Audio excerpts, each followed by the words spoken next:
धन्यवाद प्रोफेसर सदानंद शाही जी।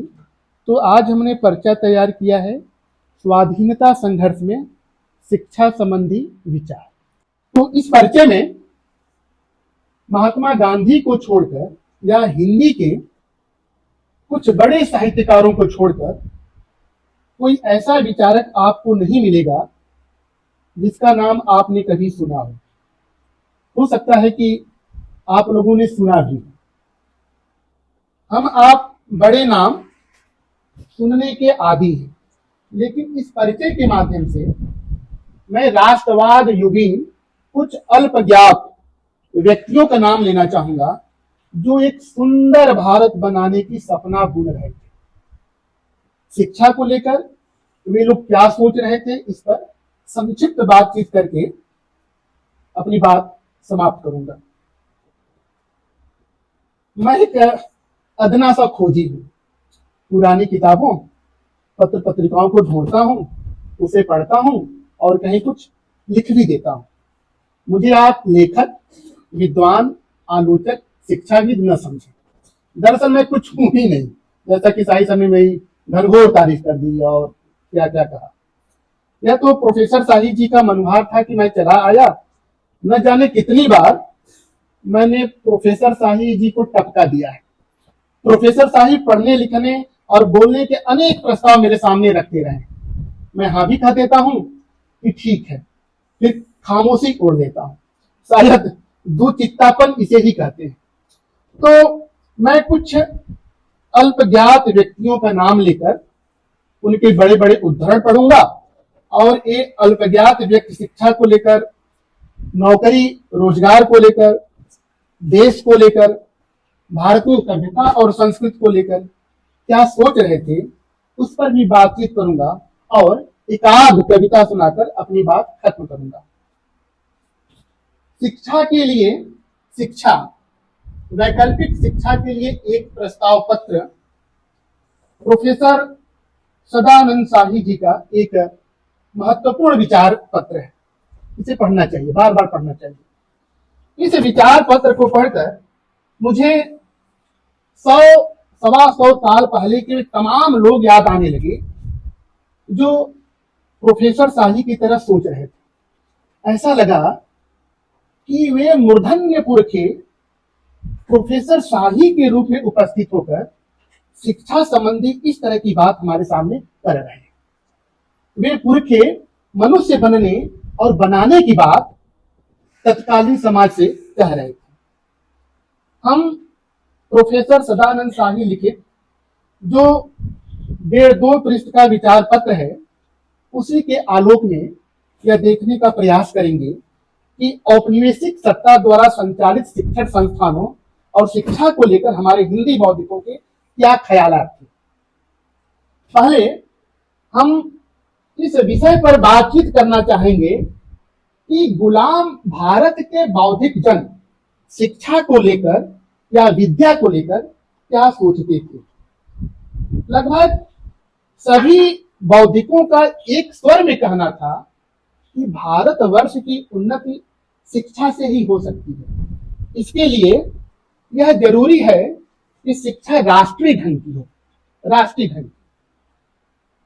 जैसा कि आप लोग जानते हैं कि कलकत्ता कांग्रेस अधिवेशन में दादा भाई नौरोजी के सभापतित्व में जो तमाम प्रस्ताव पास हुए थे, उसमें एक प्रस्ताव राष्ट्रीय शिक्षा विषयक भी था, लेकिन देशवासी राष्ट्रीय शिक्षा का आशय नहीं समझ पा रहे थे। अगस्त 1909 में स्वदेश बांधव के संपादक कुंवर हनुमंत सिंह, यह जो हमारे हिंदी के विद्यार्थी हैं वह चांद, माधुरी, सरस्वती, कवि वचन सुधा आदि आदि के बारे में जानते हैं। ऐसी बहुत सी पत्रिकाएं हैं जिनके बारे में हम नहीं जानते हैं। यह स्वदेश बांधव पत्रिका आगरा से निकलती थी। इसके संपादक कुंवर हनुमंत सिंह थे। कुंवर हनुमंत सिंह राजपूत एंग्लो प्रेस भी चलाते थे और वह कॉलेज जिसमें रामविलास शर्मा प्राध्यापक थे, हाँ, बलवंत राजपूत कॉलेज से भी इनका संबंध रहा है। शायद इनके घर के लोगों ने ही उस कॉलेज को स्थापित किया था। तो अगस्त 1909 में स्वदेश बांधव के संपादक कुंवर हनुमंत सिंह ने हिंदी वालों को समझाया। क्या समझाया? कि जिस शिक्षा से देश का वास्तविक कल्याण हो वही राष्ट्रीय शिक्षा है। मुझे शुगर है तो बीच बीच में पानी पीता रहूंगा मैं। तो हिंदी के लेखकों और संपादकों ने विद्या को भारतीय दृष्टि से परिभाषित करने का प्रयास किया। बताया गया कि विद्या वह नहीं है जिससे मनुष्य जीवन का भोग करे। पढ़ना, लिखना, गणित और व्याकरण विद्या नहीं है। विद्या वह है जिससे मनुष्य जीवन के कर्तव्यों और कार्यों को पूर्ण करे।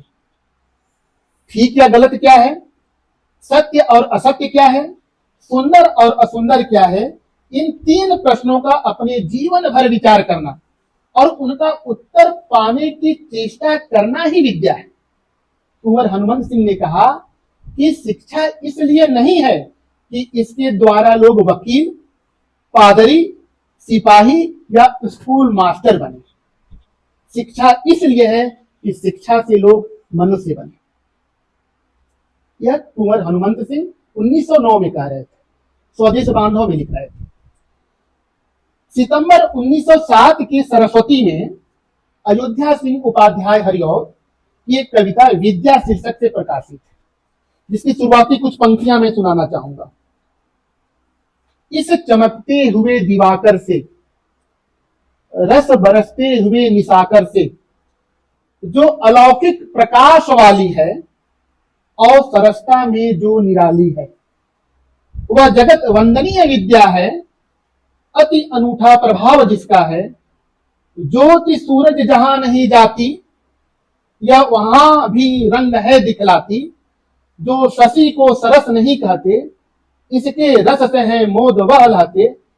यह सुधा है, अमर बनाती है, यह सूयस बेल को उगाती है। तो विद्या सुधा है, विद्या अमृत है जो हमें अमर बनाती है। यह अयोध्या सिंह उपाध्याय हरिऔध 1907 में कह रहे थे। कुंवर हनुमंत सिंह जून 1908 के स्वदेश बांधव में आजकल बालकों को कैसी शिक्षा देनी चाहिए शीर्षक लेख में भारत के दरिद्र और भूखे मनुष्यों से विचार करने के लिए कहते हैं कि अब हम क्या करें जिससे हमारी संसार यात्रा सुख से व्यतीत हो। प्रोफेसर शाही अपने लेख में रोजगार परक शिक्षा की बात करते हुए यह भी इंगित करते हैं कि रोजगार के चक्कर में हम भारतीय मनुष्यता को भूलते जा रहे हैं। कुंवर हनुमंत सिंह इस लेख में जो बात कहते हैं वह महत्वपूर्ण है। कुंवर हनुमंत सिंह लिखते हैं कि बालकों को सिर्फ नौकरी चाकरी के लिए ही नहीं पढ़ाना चाहिए। नौकरी भी एक पेशा है, परंतु इतनी प्रतिष्ठा का पेशा नहीं है जैसा कि यहाँ के लोग सोचते हैं। विलायत में लड़के इस विचार से कभी नहीं पढ़ाए जाते और न नौकरी को बड़ी भारी इज्जत ही समझते हैं। भारत के लोगों को अब अपना पेट आप भरने के लिए आप विचार कर काम करना चाहिए। ये आप कई बार आ गया है, उस दौर की हिंदी है, ठीक ना। तो कुंवर हनुमंत सिंह गरीब जनता से कहते हैं कि हम अपने बालकों को कला कौशल का शिक्षा दिलाएं। दस्तकारी सीखने से हमारे अनेक दुख मिटेंगे। बालकों को पेट भरने वाली शिक्षा दिलाओ। बालकों को प्रारंभिक शिक्षा के बाद कृषि शिक्षा दिलानी चाहिए। हमारे बालक स्वास्थ्य संपन्न, सत्यवादी और अपने हाथ से 4 पैसे कमाने वाले बने, ऐसा उपाय करना चाहिए। स्वदेशी आंदोलन की सफलता तब ही हो सकती है जब हमारे शिक्षित भाई अपने बालकों को व्यापार, दस्तकारी और खेती आदि की शिक्षा दिलावेंगे। आगे लिखते हैं, क्योंकि यूनिवर्सिटी शिक्षा बहुत महंगी है, अतः आरंभिक शिक्षा के बाद यूनिवर्सिटी की आराधना कराना उचित नहीं है। यूनिवर्सिटी की आराधना कराना उचित नहीं। दरअसल मैट्रिकुलेशन की शिक्षा प्राप्त करने में उस समय 10-11 वर्ष का समय लग जाता था। अगर विद्यार्थी परिश्रम करके परीक्षा पास भी कर लेता था तो योग्यता के नाम पर भी वह 0 बटा सन्नाटा होता था। इसलिए कुंवर हनुमंत सिंह इस तरह की बात कर रहे थे कि यूनिवर्सिटी की आराधना से बचो। कुंवर हनुमंत सिंह जी की ही तरह एक नेक सलाह कन्नोमल, एक लेखक थे, उनका पूरा नाम छपता था पत्र पत्रिकाओं में, कन्नोमल एमएन। वह जो सरस्वती और जो भी तमाम मुख्य धारा की पत्रिकाएं थी उसमें लगातार लिखते थे। तो कन्नोमल अपने एक लेख जिसका शीर्षक है शिक्षा सुधार, तो कन्नोमल अपने एक लेख शिक्षा सुधार में एक सलाह देते हैं, और जो ये शिक्षा सुधार शीर्षक लेख है यह सितंबर 1920 के सौरभ में प्रकाशित है। सौरभ झालरा पाटन राजस्थान से निकलता था और उसके संपादक रामनिवास शर्मा थे। कन्नोमल को इस बात की तकलीफ है कि 10-11 वर्ष स्कूल में गुजारने के बाद विद्यार्थी को न मातृभाषा आती है और न अंग्रेजी। मातृभाषा में मैं अंत में बात करूंगा।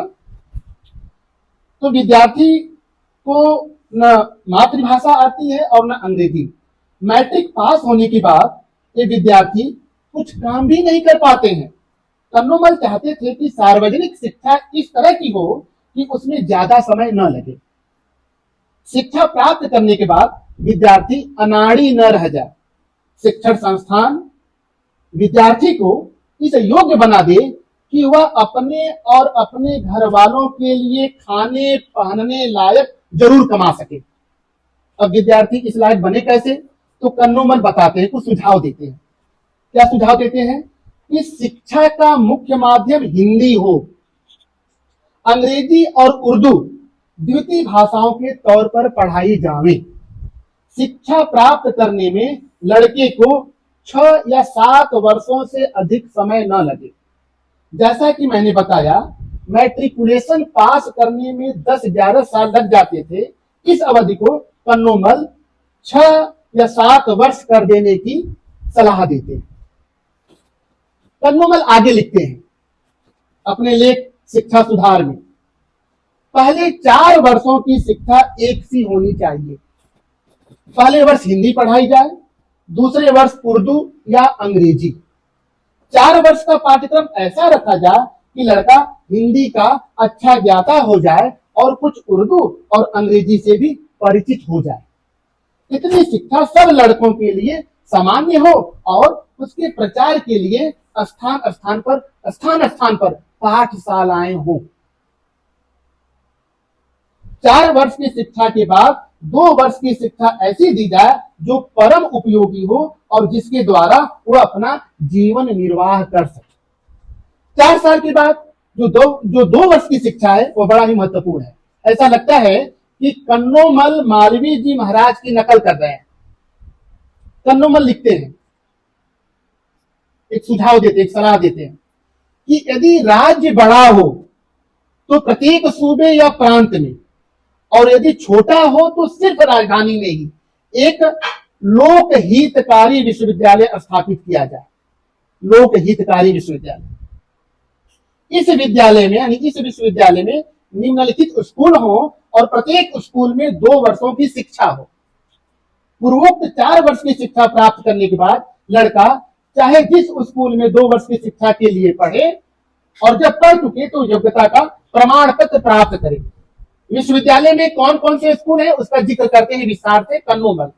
वो लिखते हैं कि विश्वविद्यालय में यह स्कूल हो: शिल्पकला स्कूल, विज्ञान स्कूल, व्यापारिक स्कूल, औद्योगिक स्कूल, कानून का school, medical school, Ayurvedic school, कृषि school, engineering school, Sanskrit school, clerk school, उपदेशक स्कूल इत्यादि। इतना जो हमने स्कूलों का जिक्र किया तो VHU कैंपस की याद आ रही है। जो लड़के इन विषयों में उच्च शिक्षा प्राप्त करना चाहें, वे या तो राज्य के खर्चे पर अन्य स्थानों में जाकर शिक्षा प्राप्त करें या इन्हीं नियमों पर सब राज्यों के लिए राजपुताना नाम का विश्वविद्यालय स्थापित किया जाए जिसमें उच्च कोटि की शिक्षा दी जाए। यह सुझाव कन्नोमल 1920 में देते हैं सौरभ पत्रिका में। तो कन्नोमल जो बात 1920 में कह रहे थे, कुछ उसी तरह की बात बाबू श्याम सुंदर दास जुलाई 1901 की सरस्वती में प्रकाशित अपने लेख शिक्षा में कह चुके थे। उनका एक लेख शिक्षा छपा था 1901 की सरस्वती में, जुलाई 1901 की सरस्वती में। बाबू श्याम सुंदर दास कह रहे थे कि जब तक शिल्प शिक्षा के साथ ही साथ उच्च वैज्ञानिक शिक्षा को न देंगे, तब तक दूसरों के सम्मुख अपनी रक्षा कदापि न कर सकेंगे। जातीय उन्नति के लिए साधारण वैज्ञानिक शिक्षा और शिल्प शिक्षा की आवश्यकता है। यहां ध्यान दें कि अपने लेख में बाबू साहब यानी बाबू श्याम सुंदर दास वैज्ञानिक शिक्षा के महत्व को रेखांकित कर रहे थे। मई जून 1902 की सरस्वती में यूनिवर्सिटी कमीशन शीर्षक लेख में यह भी लिखा मिलता है कि शिक्षा केंद्रों में वैज्ञानिक समाज स्थापित किया जाए, जिसमें प्रोफेसर तथा विद्यार्थी उत्साह के साथ अनुराग ले सके और अपना जीवन देश हितकर कार्यों में लगा सके। ये देश हितकर कार्य बार बार आया है तमाम लेखों में। जबलपुर से प्रकाशित इस पत्रिका के बारे में सभी लोग जानते हैं। जबलपुर से प्रकाशित श्री शारदा के अक्टूबर 1922 और नवंबर 1922 के अंक में विश्व भारती और हिंदू विश्वविद्यालय शीर्षक दो छोटी छोटी टिप्पणियां छपी हुई मिलती है।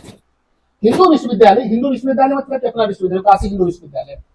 हिंदू विश्वविद्यालय वाली टिप्पणी में साफ लिखा है कि अंग्रेजों की जो शिक्षा पद्धति थी, उसका बहुत बड़ा दोष यह था कि वे भारतीय सभ्यता और आदर्शों से वैर भाव रखते थे। तो हमारे बौद्धिक अंग्रेजों की कारस्तानियों को सावधानी पूर्वक देख रहे थे, चाहे टैगोर हो या मालवीय जी महाराज। ये लोग नहीं चाहते थे कि भारतीय सभ्यता और आदर्श विरोधी बातें हमारे शिक्षण संस्थानों में पढ़ाई जाए।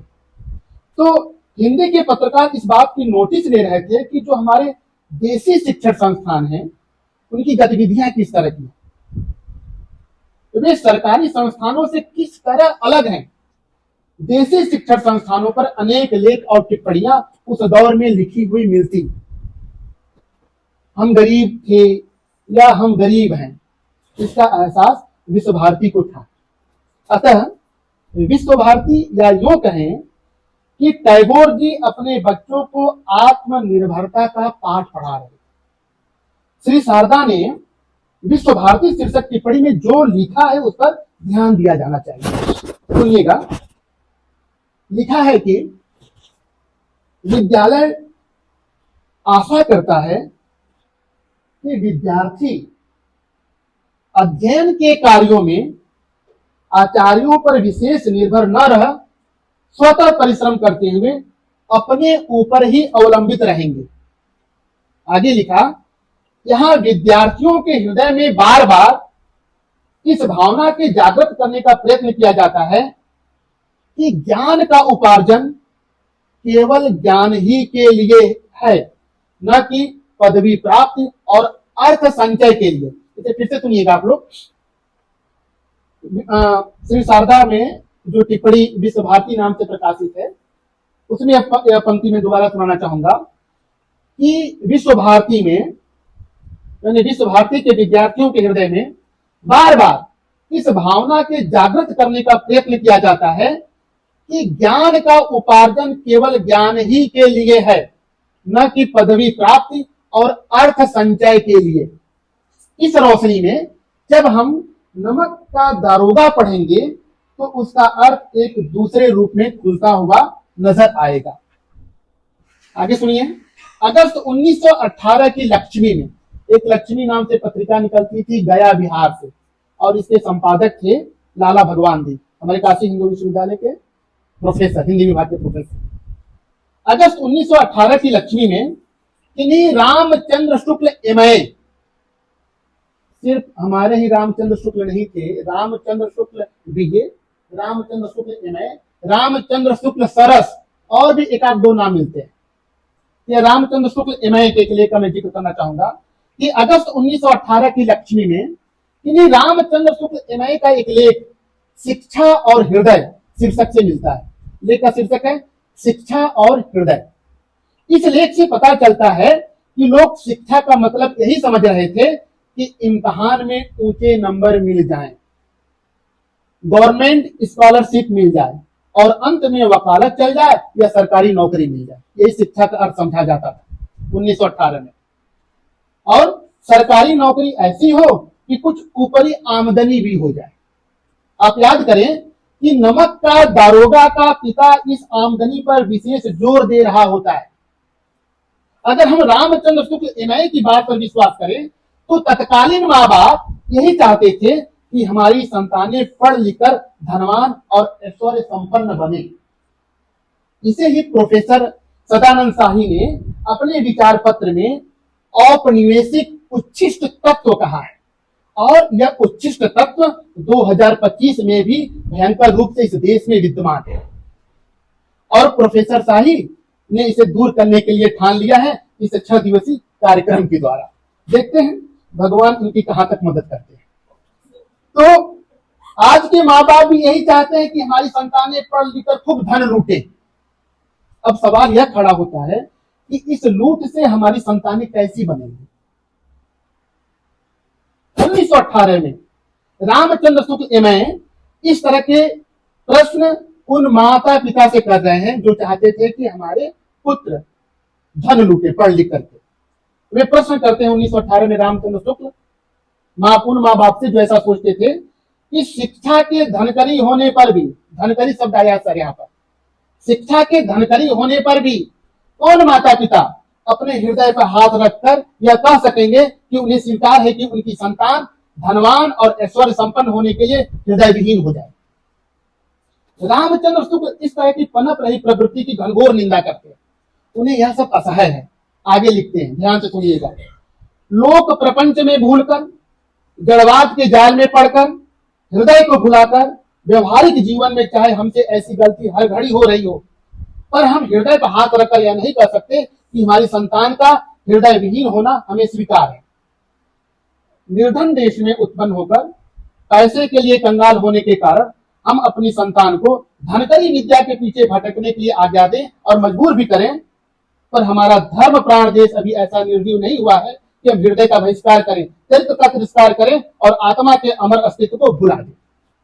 भारतीय आदर्श अभी इतना नष्ट नहीं हुआ है, हम सोए अवश्य हैं पर अभी मरे नहीं हैं। प्रोफेसर सदानंद शाही अपने विचार पत्र में जो कहना चाह रहे हैं, ऐसा लगता है कि उसका सार्थक इस लेख में छिपा हुआ है। रामचंद्र शुक्ल एमए शिक्षा का असली मतलब समझाते हैं कि आत्मा के अंदर जो शक्तियां मौजूद हैं उन सबको विकसित किया जाए, क्योंकि आत्मिक शक्तियों को विकसित करना ही असली शिक्षा है।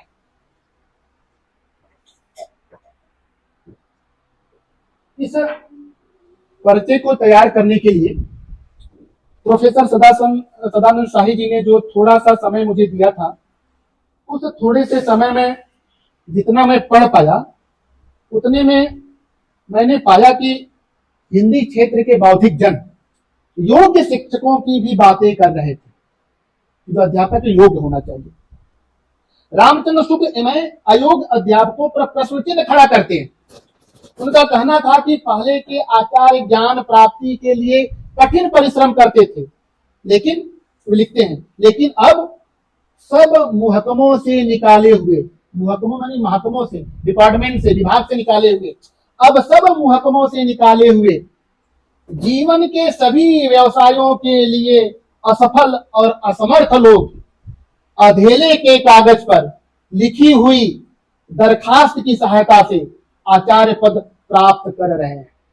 जैसे सुनिए, अब सब महकमों से निकाले हुए जीवन के सभी व्यवसायों के लिए असफल और असमर्थ लोग अधेले के कागज पर, अधेला आधा पैसा, अधेली अठन्नी, वह कागज जिसका कोई मूल्य ना हो, अधेले के कागज पर लिखी हुई दरखास्त की सहायता से आचार्य पद प्राप्त कर रहे हैं। इसका मतलब यह हुआ कि जैसे कि मुझे अध्यापक बनना है तो किसी ने सलाह दी थी आप बाबू श्याम सुंदर दास के पास चले जाइए, एक उनसे पत्र लिखवा लीजिए।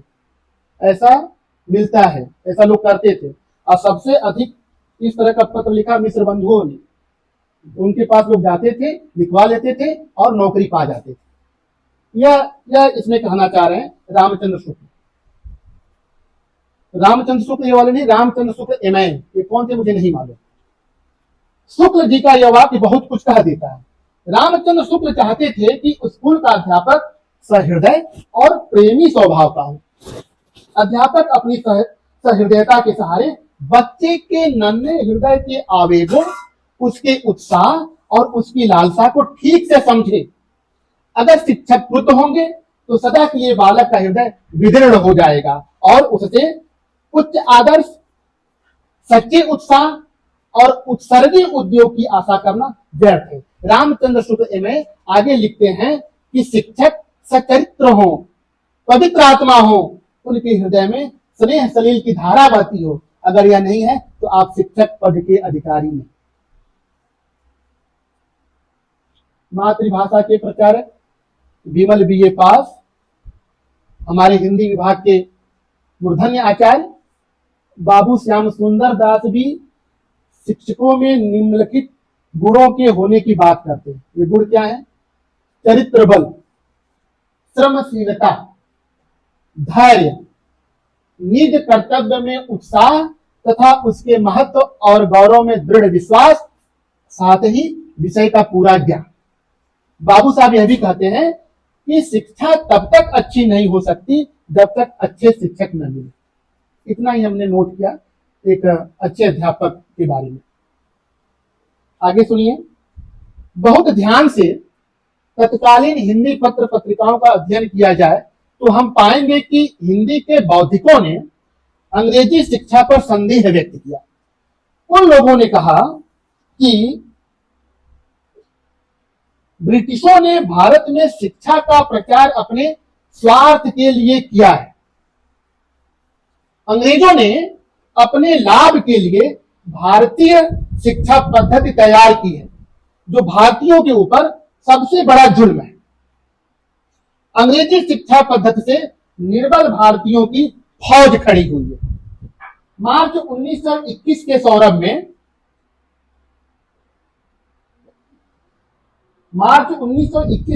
में भारतीय आधुनिक शिक्षा शीर्षक लेख से ज्ञात होता है कि आधुनिक शिक्षा से भारतीयों के मस्तिष्क के ज्ञान तंतुओं का आवश्यक विकास नहीं हुआ। इस लेख से, यानी कि भारतीय आधुनिक शिक्षा लेख से यह भी ज्ञात होता है कि स्वस्थ और बलवान संतान पैदा करने तथा श्रम साध्य कार्य करने में शिक्षित युवा भारतीय अक्षम है। कुटुंब का भरण पोषण भी वे नहीं कर पाते हैं। अंग्रेजी पद्धति से शिक्षा प्राप्त भारतीय जीवित अवश्य रहते हैं परंतु जीवन से संतुष्ट नहीं रहते। एक लेख है भारतीय आधुनिक शिक्षा, उसमें सब लिखा हुआ मिलता है। यह लेख 1921 में लिखा गया था। श्री शारदा 1923 का कोई एक अंक है, मैं महीने का नाम लिखना यहाँ भूल गया। श्री शारदा में भारतीय विश्वविद्यालयों की सनक टिप्पणी से इस बात की जानकारी मिलती है कि विश्वविद्यालय शिक्षा का प्रचार नहीं करना चाहते थे। विश्वविद्यालय कुछ मनुष्यों को ही शिक्षा देना चाहते थे। वे समस्त भारतीयों को शिक्षा देने के पक्ष में नहीं थे। अंग्रेज बहादुर कहा करते थे कि जिनकी शिक्षा की ओर विशेष रुचि है उन्हीं को सिखावेंगे। शिक्षा रुचि उत्पन्न करने से हमें कोई मतलब नहीं। इस पर श्री शारदा संपादक द्वारका प्रसाद मिश्र ने विश्वविद्यालयों को क्रूर और संकीर्ण कहा। यह भी कहा कि इन विश्वविद्यालयों से निकले हुए छात्र कूपमंडूक और निकम्मे हैं। तो कहने का मतलब यह है कि अंग्रेजों के अंदर यह सनक आई कहां से? वह यूरोप में पहले से ही विद्यमान था। यह तो मुझे नहीं मालूम कि ऑक्सफोर्ड वगैरह में शिक्षा की पद्धति क्या थी, लेकिन स्त्री शिक्षा को लेकर यूरोपियों के विचार दकियानूस थे। 1854 में भारत में ऊप डिस्पैच लागू हुआ और लड़कियों के लिए 2500 से अधिक स्कूल खोलने की बात कही गई। यानी स्त्री शिक्षा का प्रयोग वे भारत में लागू करने के बाद इंग्लैंड में लागू करते थे। इसका थोड़ा सा विस्तार से हमने जो स्त्री कविता किताब है इसकी भूमिका हमने लिखा है। तो स्त्री शिक्षा का प्रयोग भारत में लागू करने के बाद इंग्लैंड में लागू करते थे। आपको मालूम होना चाहिए कि इंग्लैंड में एजुकेशन एक्ट 1870 में पास हुआ और इंग्लैंड वाले 1870 के साल को सदैव याद करते हैं। यानी कि भारत में 16 साल पहले वो डिस्पैच लागू हो गया और स्त्री शिक्षा की बात की जाने लगी। वो जो 1870 1869 के पास एक उपन्यास, मुझे लगता है कि देवरानी जेठानी की कहानी, वह स्त्री शिक्षा के लिए लिखी गई थी। तो यह भी देखना दिलचस्प होगा कि स्त्री शिक्षा को लेकर यूरोप वाले सोचते क्या थे। जर्मनी में एक कहावत थी कि स्त्रियों के कपड़ों की अलमारी ही उनका पुस्तकालय है। यह बात जर्मनी में कही जा रही थी। ये कहावत प्रसिद्ध थी जर्मनी में, कि जर्मनी में एक कहावत थी कि स्त्रियों के कपड़ों की अलमारी ही उनका पुस्तकालय है।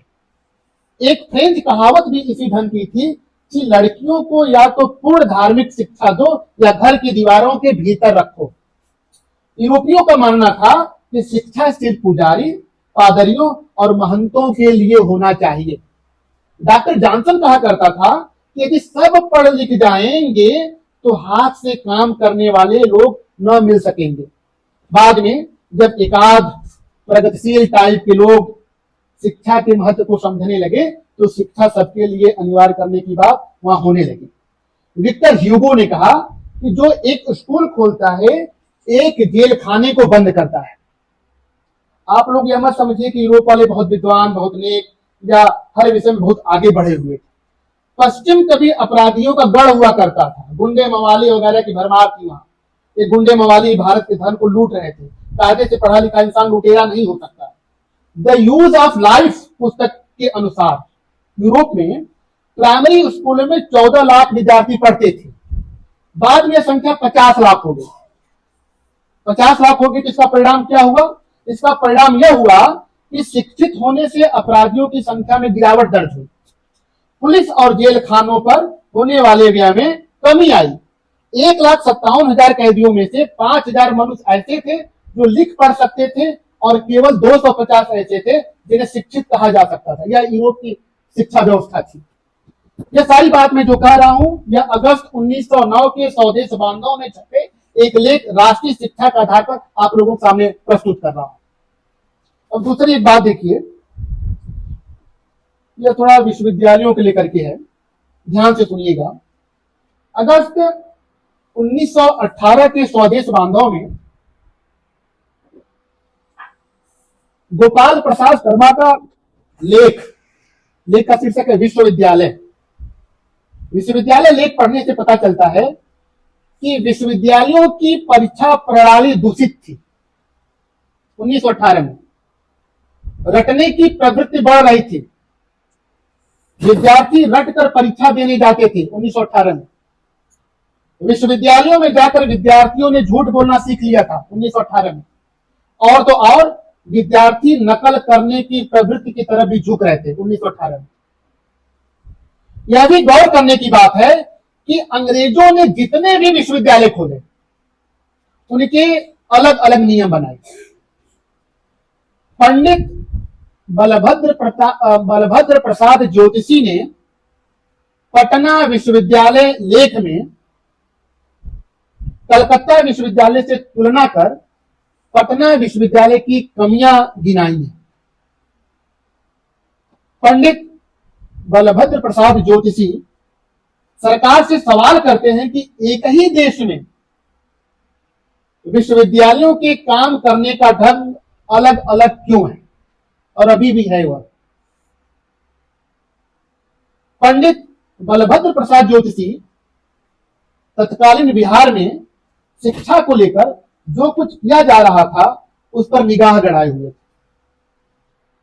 बिहार सरकार 5 वर्ष के कार्यकाल में शिक्षा के क्षेत्र में जो कुछ उन्नत होती थी उसकी रिपोर्ट तैयार करती थी। 1918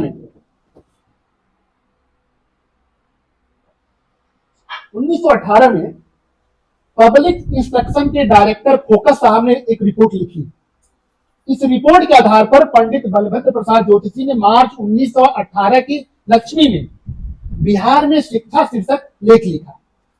इसमें बिहार में नए नए बने विश्वविद्यालय की आलोचना की गई है कि सीनेट और सिंडिकेट के कार्यों को जनसाधारण नहीं जान पाती। बिहार के नेताओं की दृष्टि भी इस विश्वविद्यालय की तरफ नहीं जाती। जिस तरह इलाहाबाद विश्वविद्यालय हाई स्कूल और इंटरमीडिएट की परीक्षा लेता है, वही नियम यहां भी लागू किया गया है। इस विश्वविद्यालय को एक विपत्ति के रूप में बलभद्र प्रसाद देख रहे थे कि इस विश्वविद्यालय से शिक्षित युवक जिन्हें देश के राजनीतिक क्षेत्र में बड़े बड़े काम करने हैं, वे अब किरानी बन जाएंगे और अंत में बहुमूत्र रोग से जीवन समाप्त कर लेंगे। किरानी का अर्थ होगा कलर, लिपिक। उनको दुख है कि अब यहाँ इस विश्वविद्यालय से, पटना विश्वविद्यालय से जो छात्र निकलेंगे वो कलर बन जाएंगे, किरानी बन जाएंगे और बहुमूत्र रोग से जीवन समाप्त कर लेंगे।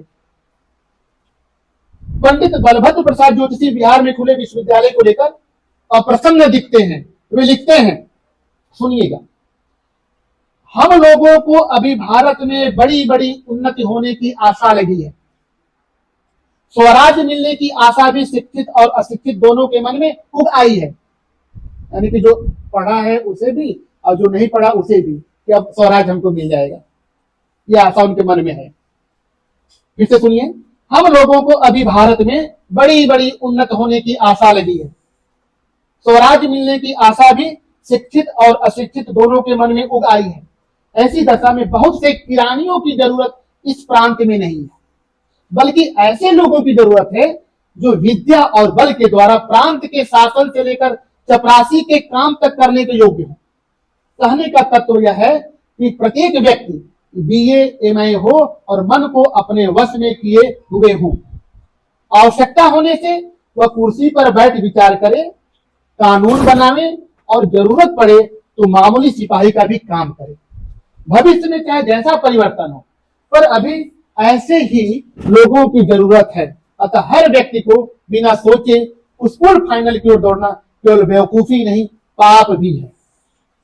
अब थोड़ा सा एक अलग एक मैं प्रसंग में सुनाना चाहूंगा। वो जो कलकत्ता विश्वविद्यालय है, इलाहाबाद विश्वविद्यालय है और पटना विश्वविद्यालय है। अभी हमने कहा कि तीनों विश्वविद्यालय अलग अलग नियम थे वहां पर। अब थोड़ा सा देखिए, यहाँ यह भी देख लेने की जरूरत है कि विश्वविद्यालय जो परीक्षाएं आयोजित करवाते थे वह किस तरह से होते थे और परीक्षा फल कैसा होता था। सबका ध्यान मोबाइल तरफ हो गया है। यहां यह भी देख लेने की जरूरत है कि विश्वविद्यालय जो परीक्षाएं आयोजित करवाते थे वह किस तरह से होते थे और परीक्षा फल कैसा होता था। इसके लिए मैं ज्येष्ठ 1976 संवत है, यानी कि ज्येष्ठ 1919 के स्वदेश बांधों की सहायता लूंगा। इस अंक में यानी ज्येष्ठ 1919 के स्वदेश बांधों में यूनिवर्सिटी परीक्षाएं शीर्षक एक दुख भरी टिप्पणी छपी है। इस टिप्पणी में बताया गया है कि बीए परीक्षा फल गत वर्ष से भी अधिक असंतोषजनक है। 1538 में से केवल 477 परीक्षार्थी पास हुए। यह इलाहाबाद विश्वविद्यालय का जिक्र मैं कर रहा हूं। इलाहाबाद विश्वविद्यालय में 1919 में बीए में कुल 1538 परीक्षार्थी बैठे थे, जिसमें 477 पास हुए। सबसे बुरा परीक्षा फल बरेली कॉलेज का रहा, जहां 51 में से सिर्फ 8 परीक्षार्थी पास हुए। मेरठ कॉलेज का दूसरा नंबर रहा, जहां 72 में से केवल 14 पास हुए। कुछ ऐसा ही हाल कायस्थ पाठशाला इलाहाबाद का भी रहा। अब कलकत्ता, इलाहाबाद और पटना विश्वविद्यालय की विचित्रताओं का हाल सुनिए। इसे विचित्रता मत कहिए, बल्कि दुष्टता कहिए। आप लोगों को मालूम होगा, थोड़ा ध्यान दीजिएगा, कि मैट्रिकुलेशन की परीक्षाएं पहले विश्वविद्यालयों के अधीन होती थी। उत्तर प्रदेश में 1922 के पहले उत्तर प्रदेश माध्यमिक शिक्षा परिषद 1922 में बना और बिहार बोर्ड ने पहला एग्जाम संभवतः 1921 में कराया था। यानी उत्तर प्रदेश और बिहार की मैट्रिकुलेशन एग्जाम 1921-1922 के पहले क्रमशः इलाहाबाद विश्वविद्यालय और पटना विश्वविद्यालय द्वारा आयोजित होते थे। इलाहाबाद और बिहार में जब विश्वविद्यालय नहीं थे तो यह परीक्षा कलकत्ता विश्वविद्यालय के जिम्मे था। अभी नहीं समझ में आई बात? जैसे कि हम लोग जो परीक्षा पास किए हैं हाई स्कूल इंटरमीडिएट, वो यूपी बोर्ड से किए हैं या तो सीबीएसई बोर्ड से किए हैं, लेकिन उत्तर प्रदेश में 1922 ईस्वी के पहले हाई स्कूल की और इंटरमीडिएट की जो परीक्षाएं होती थी वह इलाहाबाद विश्वविद्यालय आयोजित करवाता था। और मजे की बात यह भी बताऊं कि हाई स्कूल का रिजल्ट जब आ जाता था तो वह रिजल्ट जातिवार होता था, जातिगत होता था, ठीक ना। जैसे कि मान लीजिए किसी का नाम है सुधीर, तो ब्रैकेट में उसकी जात लिखी जाती थी, द्वितीय श्रेणी, तृतीय श्रेणी या प्रथम श्रेणी, ऐसे रिजल्ट आता था। और मुझे लगता है कि 1905-6 के आसपास जब रिजल्ट आया था तो क्षत्रियों की जो क्षत्रिय वर्ग है उनकी स्थिति कुछ बहुत 15वें-16वें स्थान पर हो गई थी। तो मुझे लगता है उसको लेकर के जो यूपी कॉलेज खोला गया क्षत्रियों के लिए, उसके पीछे हुआ जो जातिगत जो रिजल्ट था उसका भी एक योगदान है, ठीक ना। तो पहले विश्वविद्यालय ही लेते थे परीक्षा। यूपी बोर्ड तो 1922 में बना, 1922 के बाद यूपी बोर्ड अलग से हो गया। पहले विश्वविद्यालय हिंदी विभाग के लोग पहले इंटरमीडिएट के बच्चों को भी पढ़ाते थे। काशी हिंदू विश्वविद्यालय का जो हिंदी विभाग इंटर के बच्चों को पढ़ाते थे, रामचंद्र को भी पढ़ाते थे, हजारी प्रसाद द्विवेदी भी पढ़ाते थे। अभी मैं एक अभी जो मैं एक योग्य शिक्षक की बात कर रहा था कि शिक्षक योग्य होने चाहिए, तो अभी मैं बात कर रहा था इलाहाबाद विश्वविद्यालय के हिंदी विभाग में प्रोफेसर आशुतोष पार्थेश्वर है। तो थोड़ा सा बात एक आगे आएगी तो मैं बात करूंगा। तो वह एक चर्चा कर रहे थे 2000 ईस्वी के आसपास, एक सर थे और वो यहीं से पढ़े थे काशी हिंदू विश्वविद्यालय से। तो कक्षा में बैठे हुए थे, तब तक वो देखते क्या है कि एक अध्यापक आए बिना कुछ ऐसे खाली हाथ और पढ़ाना शुरू कर दिया। पढ़ाते रहे पढ़ाकर चले गए। वो कह रहे हैं जो बिहार के अध्यापक थे जिनकी पढ़ाई भी अच्छी थी, वो कह रहे थे कि जब मैं घर गया तो मैंने खाना नहीं खाया, मुझे रात भर नींद ही नहीं आई। मैं उनके अध्ययन शैली से, उनके ज्ञान से इतना मैं प्रभावित हुआ कि न मुझे भूख लगी न मुझे नींद ही आई। और वो आचार्य थे हजारी प्रसाद द्विवेदी, ऐसा अध्यापक। अभी बच्चों को सोने ही न दे तो भूख ही न लगे, ठीक ना। ये बात समझ में आ गई। तो 1919 में पटना यूनिवर्सिटी से मैट्रिकुलेशन परीक्षा में 40% विद्यार्थी पास हुए थे। ये पत्रिका की भाषा है, 40% यानी कि 100 में 40 बच्चे पास हुए थे। और 1918 में 35%। फिर से सुनिए, 1919 में पटना यूनिवर्सिटी से मैट्रिकुलेशन परीक्षा में 40% विद्यार्थी पास हुए और 1918 में 35%, यानी कि 35% रिजल्ट मानिए। मजेदार बात सुनिए, जब बिहार के विद्यार्थी कलकत्ता यूनिवर्सिटी से परीक्षा देते थे तो 60 से 70% पास होते थे, यानी वो रिजल्ट 60 से 70% होता था। यानी कलकत्ता यूनिवर्सिटी जो मैट्रिकुलेशन का एग्जाम लेता था उसमें 60 से 70% बच्चे पास हो जाते थे। हिंदी बंगवासी लिखता है, हिंदी बंगवासी पत्रिका कलकत्ता से निकलती थी। हिंदी बंगवासी लिखता है कि कलकत्ता यूनिवर्सिटी में 1919 में 65% विद्यार्थी मैट्रिकुलेशन में पास हुए। यानी कि कलकत्ता यूनिवर्सिटी का रिजल्ट अच्छा था, जहां बच्चे 60 से 70% बच्चे पास होते थे, और पटना यूनिवर्सिटी में 35 से 40% बच्चे पास होते थे। अब इलाहाबाद का हाल सुनिए। इलाहाबाद यूनिवर्सिटी की मैट्रिकुलेशन परीक्षा पास करना सबसे कठिन था, क्योंकि उसमें बहुत कड़ाई होती थी। कुंवर हनुमंत सिंह हिंदी बंगवासी के सहारे बताते हैं कि जो विद्यार्थी इलाहाबाद यूनिवर्सिटी की मैट्रिकुलेशन परीक्षा में बारंबार फेल हो जा रहे थे, वही विद्यार्थी कलकत्ता यूनिवर्सिटी से प्रथम श्रेणी में पास हो जाते थे। कलकत्ता यूनिवर्सिटी से प्रथम श्रेणी में पास हुए ऐसे कई विद्यार्थियों को स्वयं कुंवर हनुमंत सिंह जानते थे। यह बात संयुक्त प्रांत के शिक्षा विभाग की रिपोर्ट में भी छपी हुई मिलती है। औपनिवेशिक शिक्षा का कमाल देखिए कि इलाहाबाद यूनिवर्सिटी से जो विद्यार्थी मुश्किल से द्वितीय श्रेणी में पास होता था, वही विद्यार्थी कलकत्ता यूनिवर्सिटी से प्रथम श्रेणी में पास हो जाता था। 1919 में संयुक्त प्रांत आगरा और अवध में केवल 3 परीक्षार्थी प्रथम श्रेणी में पास हुए थे। ये संयुक्त प्रांत आगरा और अवध, ये समझ रहे हैं आप लोग, ये उत्तर प्रदेश का पुराना नाम है, ठीक ना। तो उत्तर प्रदेश में कुल प्रथम श्रेणी में 3 परीक्षार्थी पास हुए थे और अन्य प्रांतों में केवल 5। ये बता दो कि यूनिवर्सिटी इलाहाबाद का जो क्षेत्र था, उत्तर प्रदेश था, राजपूताना था, मध्य भारत था, केंद्रीय भारत जो नागपुर वाला हिस्सा था, बरार, ये सब पूरा इलाका यूनिवर्सिटी इलाहाबाद के अंतर्गत आता था। अब मैं एक दूसरी बात करूंगा कि जून 1914 की लक्ष्मी में बनारस निवासी बाबू नवल किशोर जी का एक लेख शिक्षा प्रचार का भार शिक्षित लोगों पर है, इस शीर्षक से मिलता है लक्ष्मी में 1914 ईस्वी। लेख का नाम है शिक्षा का प्रचार, नहीं सुनिए फिर से, शिक्षा प्रचार का भार शिक्षित लोगों पर है।